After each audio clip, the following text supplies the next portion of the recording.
Hi guys, my name is Rishabh Jain और जो poem आज हम लोग पढ़ने जा रहे हैं वो है the seven ages by William Shakespeare. William Shakespeare नाम तो सबने ही सुना है उनका। इतने famous tragedy writer, sonnet writer, drama writer जिन्होंने वर्ल्ड फेमस ट्रेजेडीज लिखी हैं। उनके बारे में प्लेस हर कोई पढ़ता है एंड वो एक तरीके से लिटरेचर को डेवलप करने का उन्होंने एक बहुत सही मीडियम हम लोगों को बताया हुआ है। उन्होंने, अगर हम उनकी लिटरेचर पढ़ लें तो जिस सेंचुरी में वो एग्जिस्ट करते थे हमें उस टाइम की सारी सिचुएशन के बारे में पता चल जाता है। एंड बेसिकली वो ट्रेजेडीज ज़्यादा लिखते थे, इसलिए वो फेमस ज़्यादा एज अ ट्रेजेडी राइटर हुए। ये जो पोयम है सेवन एजेस, ये एक स्पीच है जो कि उनकी एक ट्रेजेडी, जो उनका एक ड्रामा है, उसमें जैक्स जो मेन एक्टर है उसका, वो बोलता है। उसकी ये स्पीच है जो हमारी 9th क्लास में एज अ पोएम इंट्रोड्यूस की गई है। और ये कौन से प्ले से है? As you like it.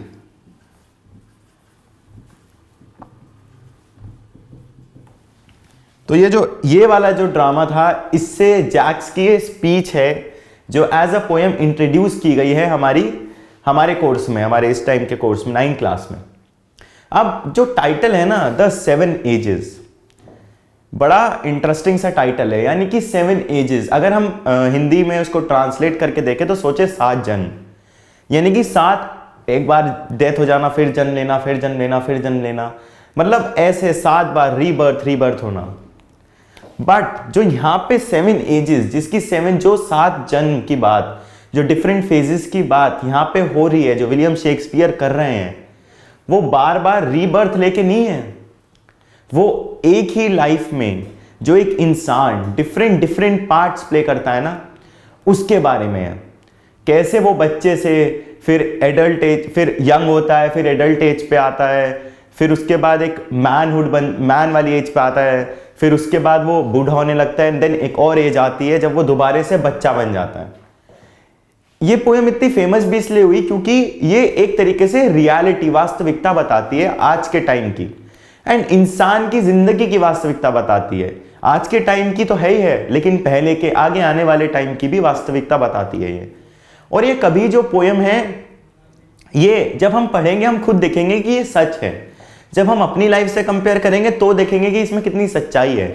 जब हम अपने पेरेंट्स की लाइफ से कंपेयर करेंगे तो देखेंगे कि आगे कितनी सच्चाई है। और अगर हम अपनी ग्रैंड पेरेंट्स की लाइफ को देखेंगे और इस पोएम के वर्डिंग्स को पढ़ेंगे तो पता लगेगा कि इसमें और भी ज़्यादा सच्चाई भरी हुई है।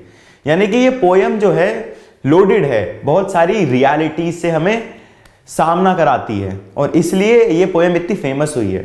इसको पढ़ने में भी उतना ही मज़ा आता है। ये इस पोएम का बैकग्राउंड था, यानी कि 7 एजेस, जो 7 फेजेस होते हैं ना एक इंसान की लाइफ के, वो इस पोएम में बताए गए हैं हमें। तो अब मैं पोएम पढ़ूंगा, लाइन बाय लाइन आपको एक्सप्लेन करता रहूंगा, ठीक है। And all the world's a stage. Poet जो शेक्सपियर है वो क्या कह रहे हैं कि ये जो पूरा का पूरा वर्ल्ड है ना, ये एक स्टेज है। जैसे कि स्टेज पे कोई आर्टिस्ट आके परफॉर्म करता है, ठीक है, अपनी बात रखता है, ठीक है, अपना एक पार्ट प्ले करता है ना, वो वैसे ही ये जो पूरा वर्ल्ड है ये भी एक स्टेज है। और इसमें हर इंसान आके अपना पार्ट प्ले करता है। यानी कि एक रोल उसको स्पेसिफाई किया जाता है कि तुम्हें ये रोल प्ले करना है, तुम्हें ये काम करना है, और फिर वो इंसान वही काम करता है। ये हमें बताया गया इस पहली लाइन से। And all the world's stage, यानी कि पूरा का पूरा वर्ल्ड एक स्टेज है जहां पे हर इंसान आके अपना रोल प्ले करता है, अपना पार्ट प्ले करता है। एंड देन हम ये देखते हैं कि उसके पार्ट प्ले करने के बाद वो चला जाता है। बट जो सबसे मेन इंपॉर्टेंट चीज है वो है अपना पार्ट प्ले करना। ये पहली लाइन का मतलब है। जो पहली लाइन है उसमें जो पोएटिक डिवाइस यूज हुई है वो मेटाफर है। जो लाइन है all the world's a stage, इस लाइन में जो पोएटिक डिवाइस यूज हुई है वो मेटाफर है, क्योंकि पूरे वर्ल्ड को हमने एक स्टेज से कंपेयर कर दिया ना। पूरे वर्ल्ड को हमने बता दिया कि एक स्टेज है। इसलिए जब ऐसा कंपैरिजन होता है तो हम उसको पोएटिक डिवाइस जो यूज होती है उसको मेटाफर कहते हैं। अब सेकंड लाइन की तरफ बढ़ेंगे। And all the main and women merely players, यानी कि वर्ल्ड तो स्टेज है ही, और जो मेन एंड वुमेन एग्जिस्ट करते हैं यानी कि जो ह्यूमन बीइंग्स हैं वो प्लेयर्स हैं। प्लेयर से ज़्यादा कुछ नहीं है, हर किसी को एक रोल स्पेसिफाई किया गया है। हम आते हैं, हम अपना वो रोल प्ले करते हैं एंड देन चले जाते हैं। यानी कि जो मेन एंड वुमेन है वो कौन है, वो खाली प्लेयर्स हैं और कुछ नहीं है। वो अपना काम प्ले करके अपना रोल प्ले करते हैं। हमारा ये काम है, हर किसी इंसान का ये काम है आके अपना रोल प्ले करना। तो ये जो पहले दो वर्ड्स हैं एंड ऑल, इसमें जो पोएटिक डिवाइस यूज हुई है वो है ऑलिट्रेशन।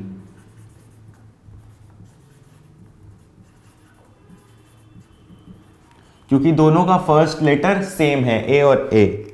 And then men and women, men and women दो ऑपोजिट चीज, दो ऑपोजिट सेक्सेस है ना, तो मेन वुमेन दो ऑपोजिट सेक्स हैं, तो इसलिए जो पोएटिक डिवाइस यहाँ पे यूज हुई है वो है एनीथीसिस। जब दो ऑपोजिट चीजें एक ही लाइन में अकर हो तो जो पोएटिक डिवाइस यूज होती है उसको हम एनीथीसिस कहते हैं। तो अभी तक हमने क्या देखा कि शेक्सपियर क्या कह रहे हैं कि पूरा का पूरा वर्ल्ड एक स्टेज है और मेन और वुमेन जो हैं वो प्लेयर्स हैं, वो अपना आके बस रोल प्ले करते हैं। ठीक है, they have their exits and entrances, यानी कि मेन एंड वुमेन आके स्टेज पे रोल तो प्ले करते ही हैं, उनके अपने एंट्रेंस हैं और एग्जिट हैं। एंट्रेंस का मतलब क्या है यहाँ पे, एंट्रेंस का मतलब है बर्थ लेना, यानी कि वो पैदा होते हैं, अपना रोल प्ले करते हैं, जो कि स्टेज है ना उस पे आके रोल प्ले करते हैं। प्लेयर्स ही होते हैं, उन्हें काम दिया जाता है ये करने के लिए, वो प्ले करते हैं और प्ले करने के बाद वो एग्जिट कर जाते हैं, यानी कि दे आर डेड। ये इस लाइन का मतलब है कि हम लोग आते हैं अपना रोल प्ले करके और फिर इस दुनिया से चले जाते हैं, फिर और लोग आते हैं, फिर वो अपना रोल प्ले करके वो भी इस दुनिया से चले जाते हैं। यानी कि हम एटर्नल नहीं है, ऐसा नहीं है कि हम अमर रहेंगे, नहीं, हम आते हैं अपना रोल प्ले करते हैं, हमें एक स्पेसिफाइड रोल दिया जाता है और जब हमारा रोल खत्म हो जाता है, जब हमारा वो एक्ट जो हम यहाँ करने आए वो खत्म हो जाता है तो हम इस दुनिया से चले जाते हैं। ये बताया गया है इसमें। तो एंट्रेंस मतलब बर्थ होता है, एग्जिट मतलब डेथ होती है। ठीक है, तो हम पैदा होते हैं, अपना रोल प्ले करके चले जाते हैं। इस लाइन में भी जो पोएटिक डिवाइस यूज हुई है, क्योंकि यहाँ पे एग्जिट और एंट्रेंस दोनों साथ आ रहा है, दो ऑपोजिट वर्ड है, आना और जाना, तो इसमें भी हम एनीथीसिस, जब दो ऑपोजिट वर्ड एक ही लाइन में आते हैं तो जो पोएटिक डिवाइस यूज होती है उसको एनीथीसिस कहा जाता है। फिर हम नेक्स्ट लाइन की तरफ बढ़ेंगे। And one man in his time plays many parts, और एक जो इंसान होता है वो अपने टाइम में, ये नहीं कि एक ही रोल प्ले करता है, एक ही एक्ट में पार्टिसिपेट करता है, नहीं, क्योंकि हमारा लाइफ स्पैन बहुत बड़ा होता है ना। तो पोएट क्या कहते हैं कि एक आदमी जब इस धरती पर आता है तो वो एक पार्ट नहीं फॉलो करता, वो एक रोल नहीं प्ले करता, वो बहुत सारे रोल प्ले करता है। उसको भगवान जो है बहुत सारे रोल स्पेसिफाई करते हैं एंड देन वो डिफरेंट डिफरेंट रोल उसी के अकॉर्डिंग प्ले करता है। ये कहना चाहते हैं poet. His acts being 7 ages, और कितने एक्ट वो प्ले करता है, टोटल 7 एक्ट वो प्ले करता है। जो 7 एजेस की बात हुई, जो वो 7 रोल प्ले जो रोल प्ले करता है इसी लाइफ में, टोटल कितने रोल हैं, 7 रोल हैं जो शेक्सपियर कहना चाहते हैं। एंड एक इंसान अपनी लाइफ में टोटल 7 अलग अलग तरीके के रोल प्ले करता है, ये शेक्सपियर का यहां मतलब है। ठीक है, तो हमें बताया गया कि पूरा वर्ल्ड एक स्टेज है, मेन एंड वुमेन खाली प्लेयर्स हैं, पैदा होते हैं फिर मर जाते हैं अपना रोल प्ले करने के बाद, और एक ही रोल नहीं प्ले करते, 7 अलग अलग तरीके के हम लोग रोल प्ले करते हैं, ये इसमें बताया गया है। अब हम लोग आगे पढ़ेंगे एंड अब हमें पता चलेगा कौन कौन सी एजेस की बात इस पोएम में की जा रही है।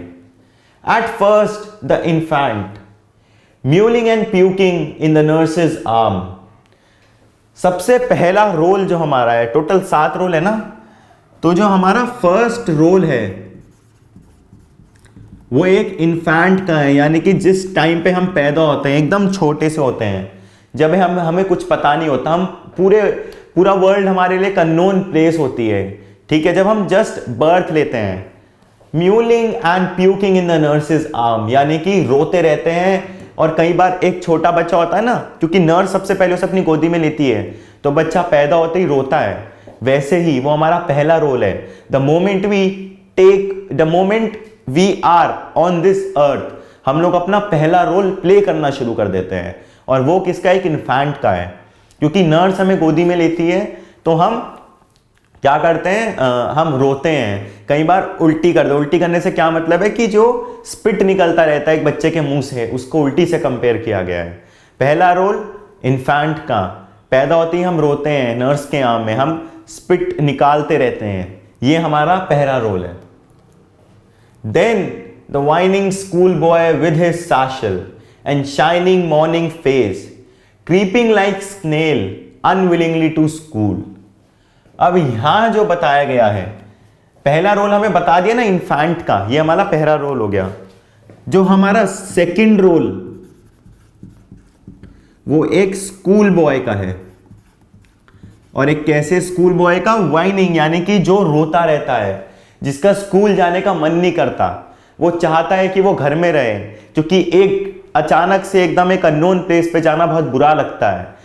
जो एक लोग उससे फेमिलियर होते हैं, नए लोगों से मिलना उसको बहुत अजीब लगता है। तो हम देखते हैं छोटे बच्चे स्कूल जाते हुए, काफी छोटे बच्चे स्कूल जाते हुए कितना ज्यादा रोते हैं, हद से ज्यादा, रिक्शा में तो रोते रहते हैं।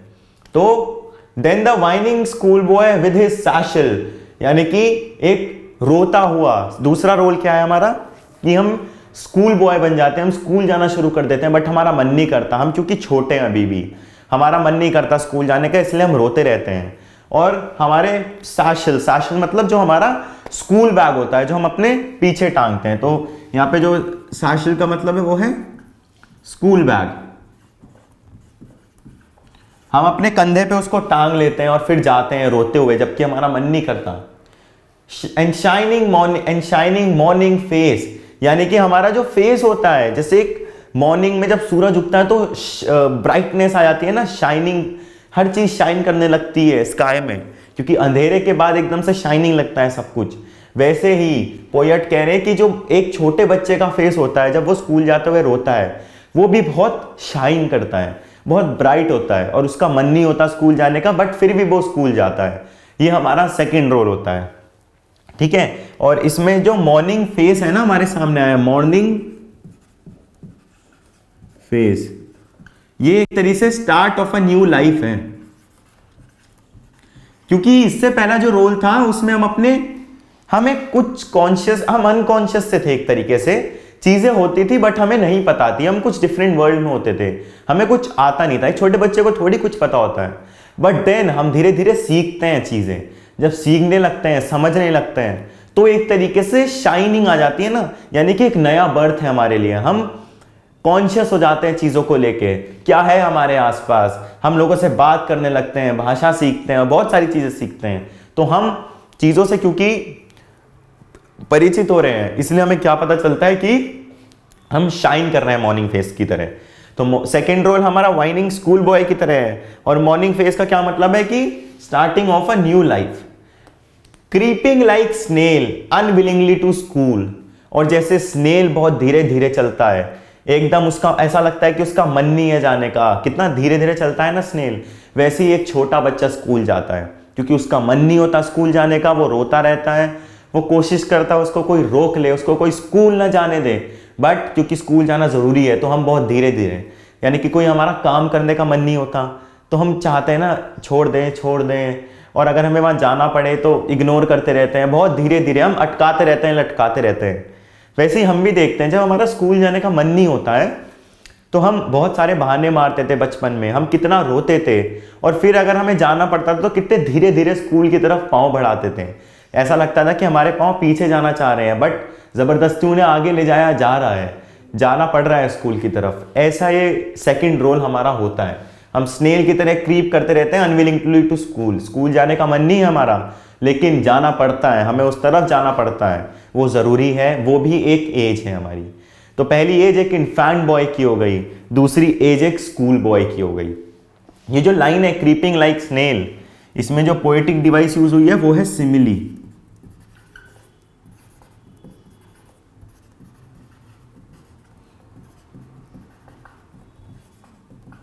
तो जिसमें पोएटिक डिवाइस यूज हुई है सिमिली, क्योंकि वर्ड लाइक आया है। जब भी एज और लाइक आ जाता है तो पोएटिक डिवाइस हमेशा जो यूज होती है वो सिमिली होती है। तो हमने 2 रोल के बारे में पढ़ लिया, फिर हम तीसरे रोल की तरफ भरेंगे। अब हम अपने थर्ड रोल को देखेंगे, क्या है हमारा थर्ड रोल, थर्ड एज क्या है। And then the lover sighing like furnace with a woeful ballad made to his mistress eyebrow। अब हम इन्फेंट से एक स्कूल बॉय बन चुके हैं, देन हम एडोलेसेंस एज की तरफ बढ़ रहे हैं, यानी कि जो 13-14 साल की जो एज होती है हम उसकी तरफ बढ़ रहे हैं। उसमें हम क्योंकि काफ़ी चीज़ों को जान चुके होते हैं, हम थोड़े थोड़े मैच्योर होने लगते हैं, हमारे अंदर बहुत सारे इमोशंस होते हैं, एंड वो एक टाइम होता है जब हम एक लवर बॉय या लवर गर्ल बन जाते हैं। यानी कि हम क्या चाहते हैं कि जो हमारा ऑपोजिट सेक्स है हम उसकी तरफ अट्रैक्ट होने लगते हैं, हम प्यार करने लगते हैं लोगों से, और हम उनको पाने के लिए कुछ भी करने को तैयार होते हैं। यानी कि एक लवर की एज जो होती है, यानी कि एंड देन द लवर, यानी कि थर्ड रोल क्या है, एक प्यार करने वाले का। यानी कि हम ऑपोजिट सेक्स से प्यार करने लगते हैं, उनकी तरफ अट्रैक्ट होने लगते हैं। Then the lover sighing like furnace, यानी कि हमारे बहुत इमोशन से हम भरे होते हैं, प्यार के इमोशन से। जैसे कि एक फर्नेस होती है ना, भट्टी टाइप, जिसमें बहुत टेम्परेचर होता है, हाई टेम्परेचर, वैसे ही हमारे अंदर के बहुत सारे इमोशंस होते हैं। ठीक है, हम भी उन इमोशन से भरे रहते हैं। हम क्या चाहते हैं कि वो भी हमारे से प्यार करें, हम उनकी तरफ अट्रैक्ट होने लगते हैं, उनकी तरफ खिंचे चले जाते हैं। हमने सब ने एक्सपीरियंस किया है, ये प्यार वाली जो एज होती है हर किसी के साथ ये होता है। एंड जिस क्लास में ये पोएम इंट्रोड्यूस की गई है, ये एज भी उसी टाइम की बात कर रहा है। यानी कि ये जो लवर बॉय है ये हमारी अभी की एज है, जिसकी पोएट बात कर रहे हैं, विलियम शेक्सपियर बात कर रहे हैं। इसलिए ये समझना हमारे लिए ज़्यादा ईजी होगा कि कैसे हम एक लवर बन जाते हैं, कैसे हम ऑपोजिट सेक्स की तरफ अट्रैक्ट होने लगते हैं, उनकी तरफ खींचे चले जाते हैं। हम इमोशन से भरे होते हैं। जैसे एक फर्नेस भट्टी जलती रहती है, उस पर बहुत टेम्परेचर होता है, वैसे हमारे अंदर भी बहुत सारे इमोशंस होते हैं, बाहर आने को तैयार रहते हैं। ठीक है, with a woeful ballad made to his mistress eyebrow, and हम उन्हें इंप्रेस करने की कोशिश करते हैं, क्योंकि हम उनकी तरफ अट्रैक्ट हुए हैं तो कोशिश करते हैं कि वो भी अट्रैक्ट हो, देन एक रिलेशनशिप शुरू हो सके। हमारी जो ये प्यार करने वाली एज है, और देन एक बैलेड बजा के हम उनकी आंखों की तारीफ करते हैं, उनकी और चीज़ों की तारीफ करते हैं, ताकि बस वो भी हमारी तरफ अट्रैक्ट हो जाए, वो भी हमारे से प्यार करने लगे। तो ये जो थर्ड एज है, इसमें किसकी बात की गई है, लवर की बात की गई है। यानी कि जो हमारी अभी की एज चल रही है ये उसकी बात है। हम प्यार करने लगते हैं, हम चाहते हैं कि वो लोग भी हमारे से प्यार करें और उनके लिए कुछ भी करने के लिए तैयार रहते हैं। We are full of emotions. ये थर्ड एज है हमारी। इसमें जो पोएटिक डिवाइस यूज हुई है वो है पहले साइंग लाइक फर्नेस।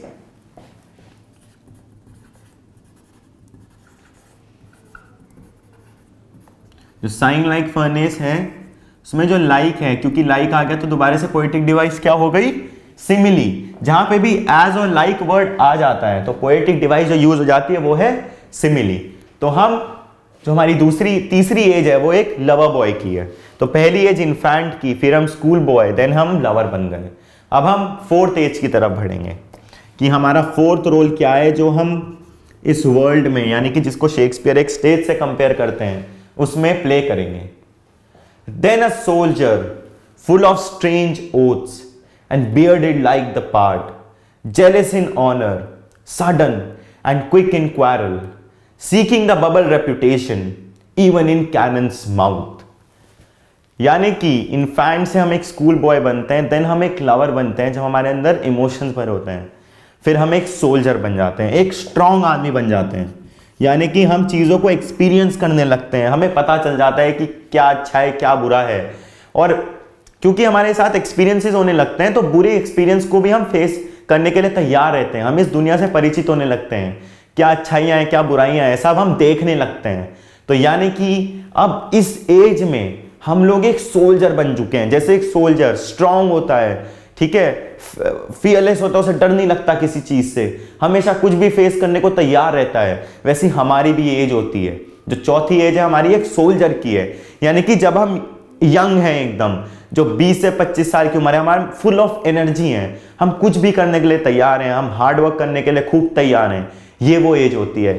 तो जैसे एक सोल्जर मेहनत करता है वैसे ही हम भी उस एज में मेहनत करते हैं। ये हमारा चौथा रोल है, फुल ऑफ स्ट्रेंज ओथ्स, यानी कि हम शपथ लेते हैं, अलग अलग तरीके की शपथ लेते हैं। जैसे सोल्जर शपथ लेता है कि वो दुश्मन को मार गिराएगा, वो सोएगा नहीं, वो खाएगा नहीं जब तक वो दुश्मन को ना मारे।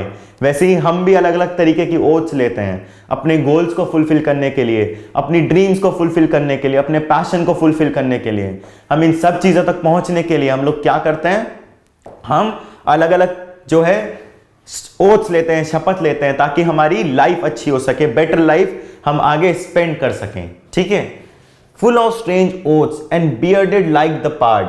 Bearded like the pard means जैसे एक टाइगर, उसकी बॉडी पे स्ट्राइप्स रहती हैं, बियर्ड रहती है ना, वो जो टाइगर होता है फुल ऑफ स्ट्राइप्स होता है, वैसी हमारी भी बियर्ड आ जाती है। बियर्ड आने का क्या मतलब है कि हम अब छोटे बच्चे नहीं रहे, हम मैच्योर हो चुके हैं, हमें पता चल गया इस दुनिया के बारे में, और इसलिए हम चीज़ों को सीखने के लिए, चीज़ों को फेस करने के लिए तैयार हैं। हम एक सोल्जर हैं, हम शपथ ले चुके हैं, हम स्ट्रांग हैं, हम डरते नहीं हैं किसी से, हम मेहनत करने के लिए, हार्ड वर्क करने के लिए तैयार हैं, ये पता चलता है। तो बियर्डेड लाइक द पार्ड, यानी कि पार्ड क्या मतलब है यहाँ पे, जो टाइगर होता है।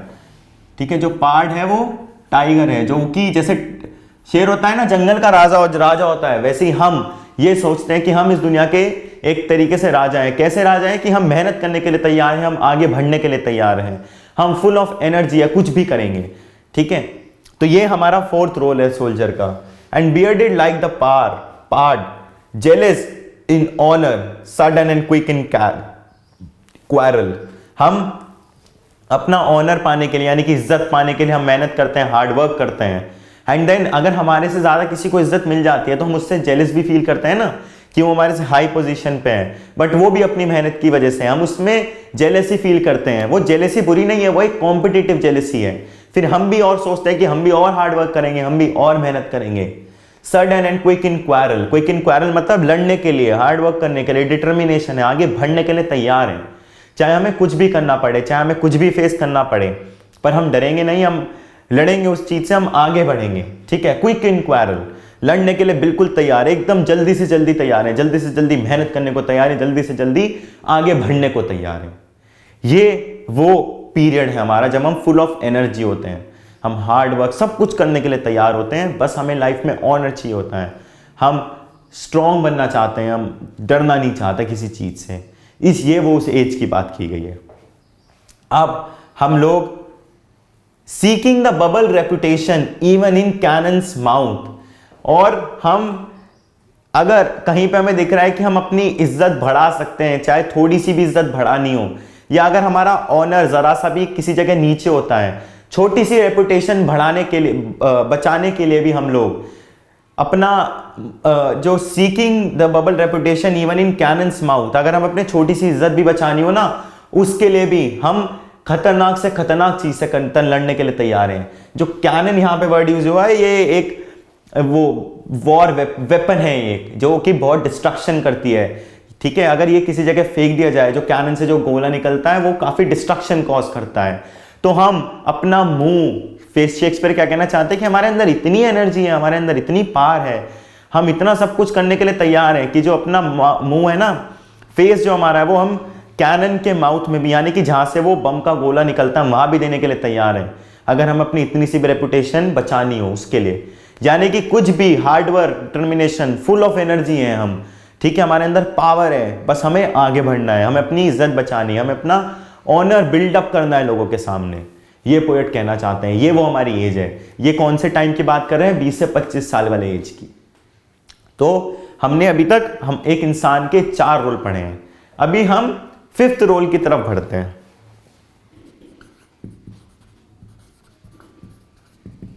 क्योंकि हम एक सोल्जर का रोल कर चुके हैं, यानी कि एनर्जी वाला, जो सबसे ज्यादा एनर्जी वाला पीरियड है वो जा चुका है।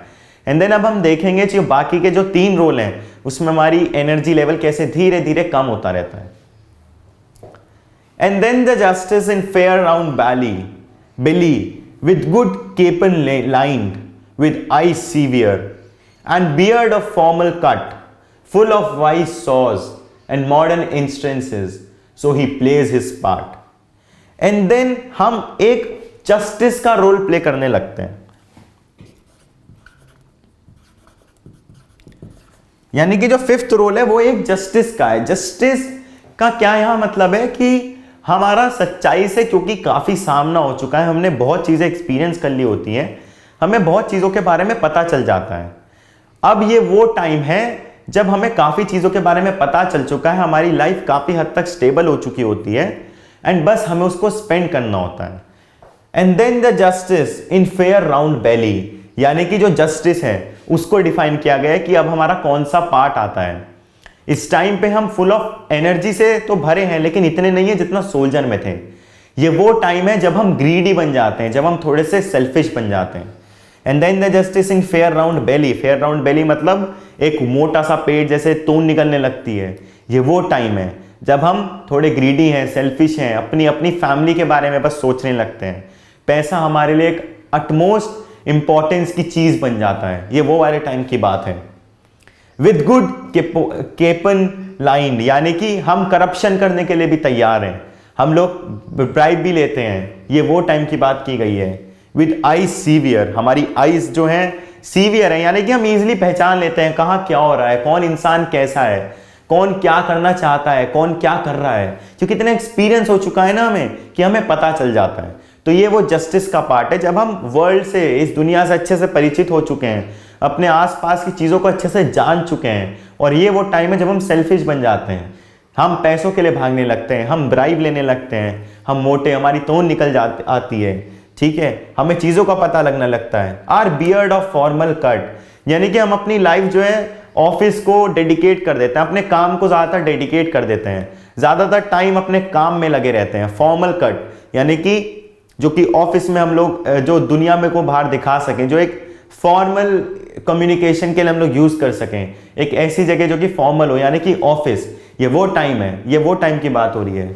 फुल ऑफ वाइज सॉज, यानी कि हम देखते भी हैं लोगों को तो एक बड़ी अच्छे नज़रिए से देखते हैं ताकि हमारा एक अच्छा इंप्रेशन जाए। ऐसा देखेंगे कि हम बहुत तेज़ हैं, हम मतलब हम चालाक हैं, हम ऐसे देखते हैं लोगों को, और हम देखते ही पहचान जाते हैं कौन कैसा है, कौन क्या कर रहा है।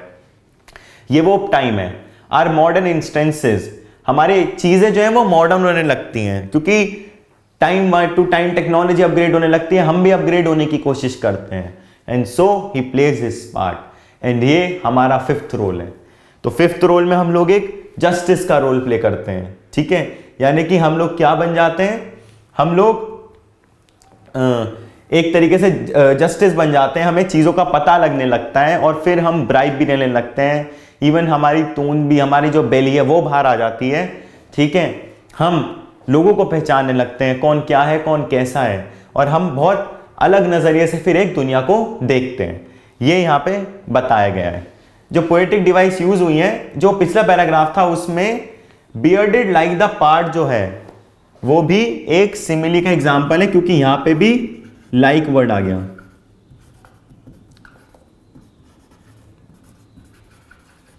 तो क्योंकि यहां पे लाइक वर्ड आ गया तो जो पोएटिक डिवाइस यूज हुई वो अगेन सिमिली थी। तो तीन एग्जांपल सिमिली के, creeping like snail, sighing like furnace, bearded like the pard, ये वो हो गया पोएटिक डिवाइस सिमिली।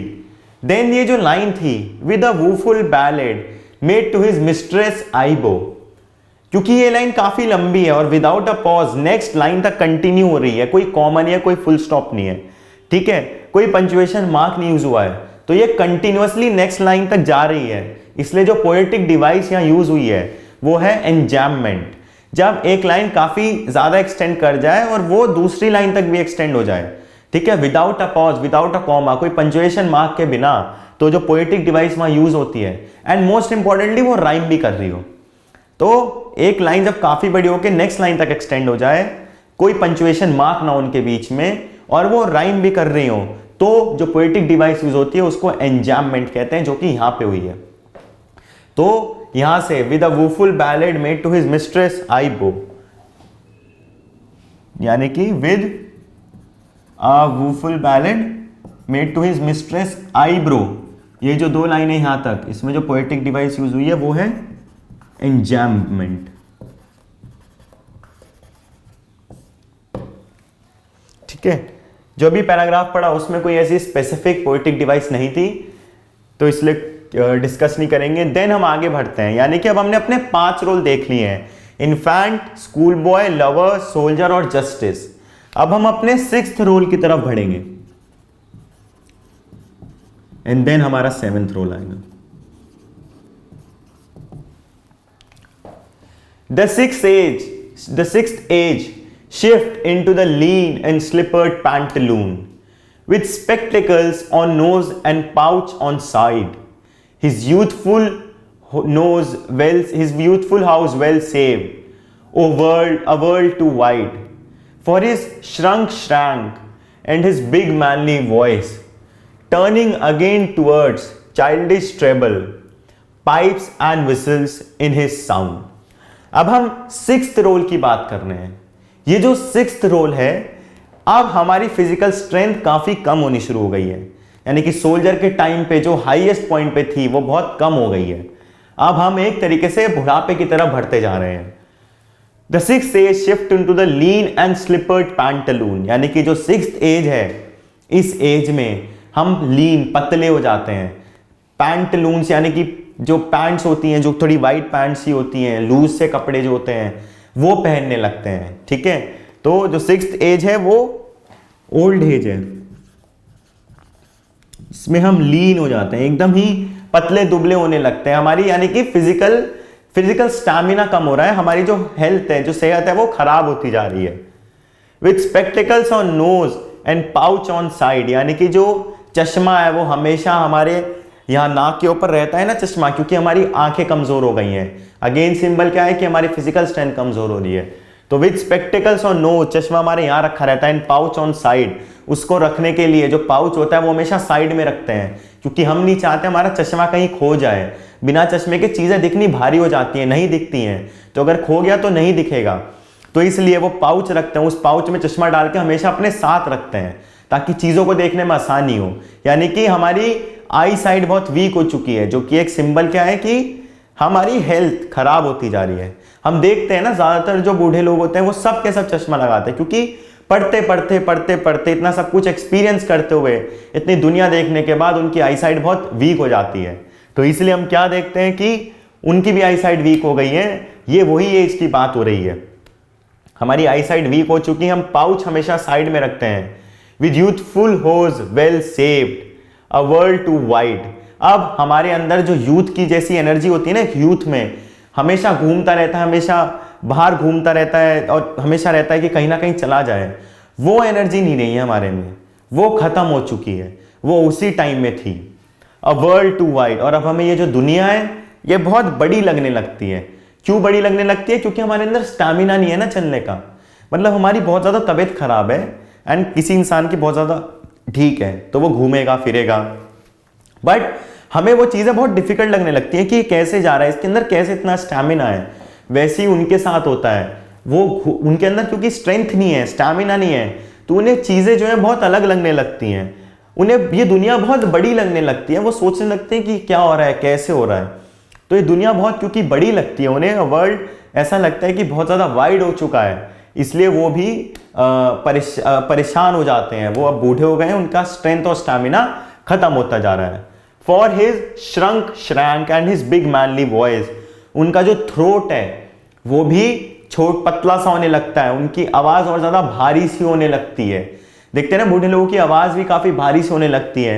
एक आवाज में भी अलग एक आवाज बदल जाती है आवाज। एक जवान इंसान की आवाज और एक बूढ़े की आवाज बदल जाती है। बूढ़े की आवाज में पता चलता है कि वो बोलते हुए भी कांप रहा है, यानी कि स्ट्रेंथ नहीं है, बोलने की भी स्ट्रेंथ नहीं बचती, इतना ज्यादा हालत खराब हो जाती है ओल्ड एज में। ये उस एज की बात हमें शेक्सपियर बता रहे हैं।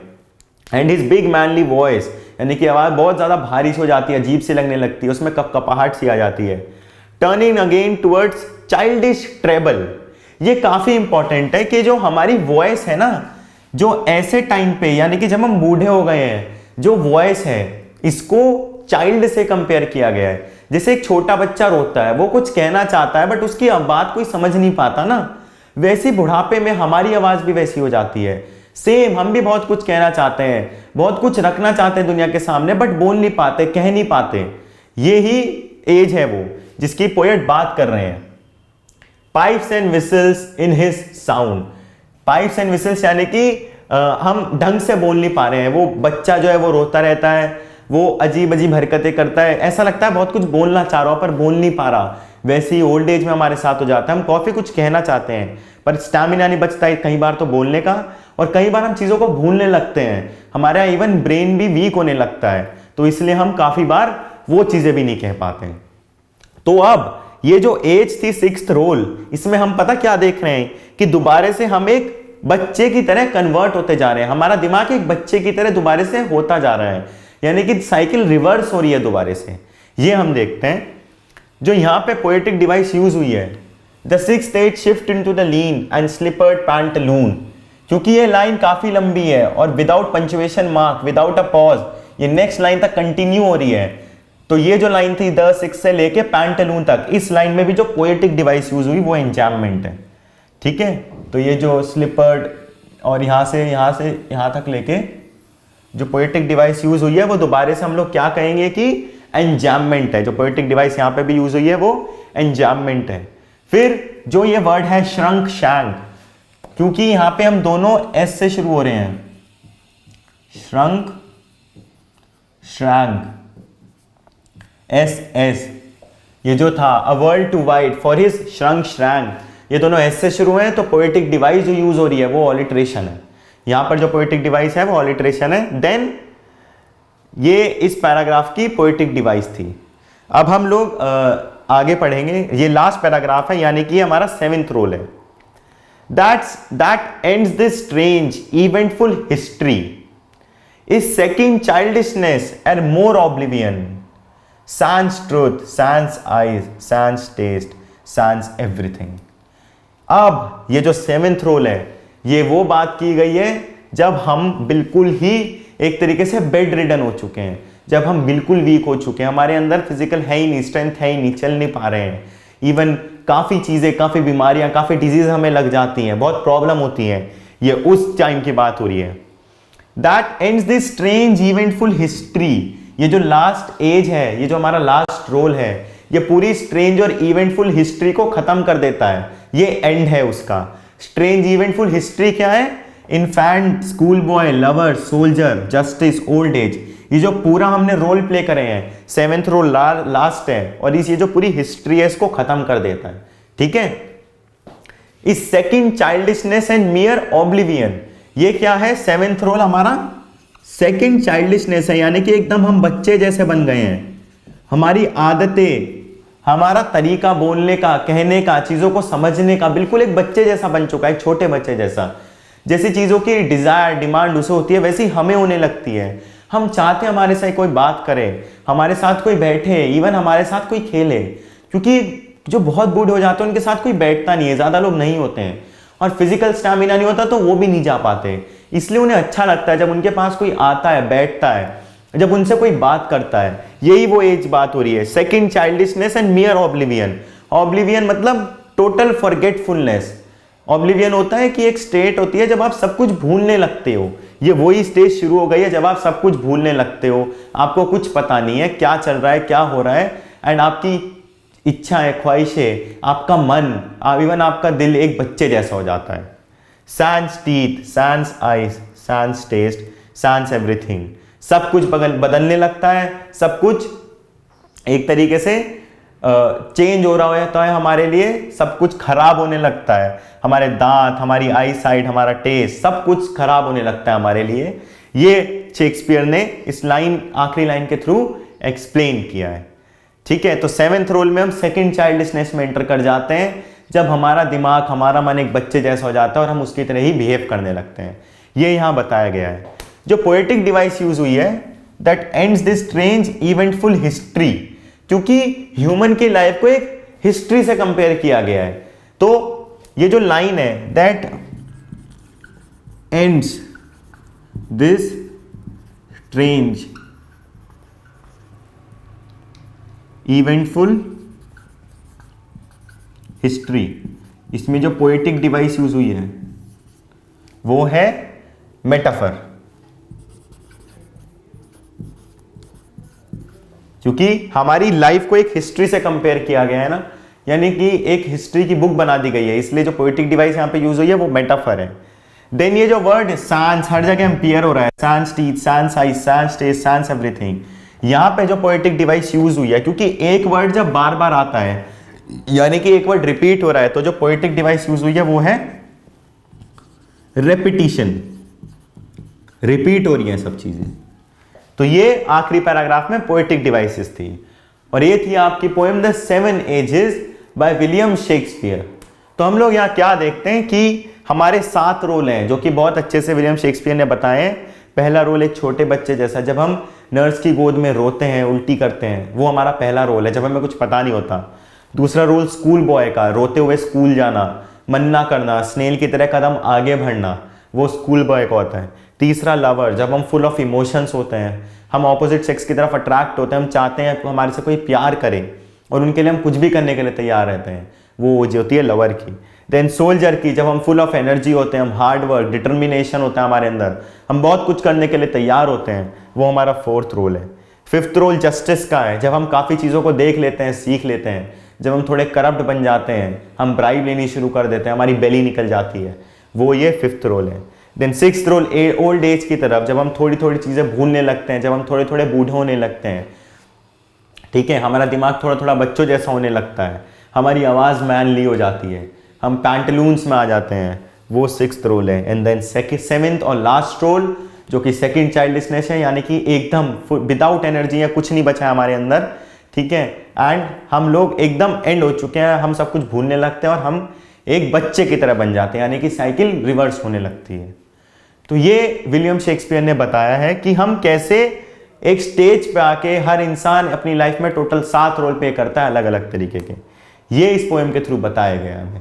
और यही मॉरल है इसका कि मतलब ज्यादा घमंड करना या वो करना गलत है, क्योंकि ये 7 रोल हर किसी को प्ले करने हैं और इसी के अकॉर्डिंग हमारी लाइफ चलती है।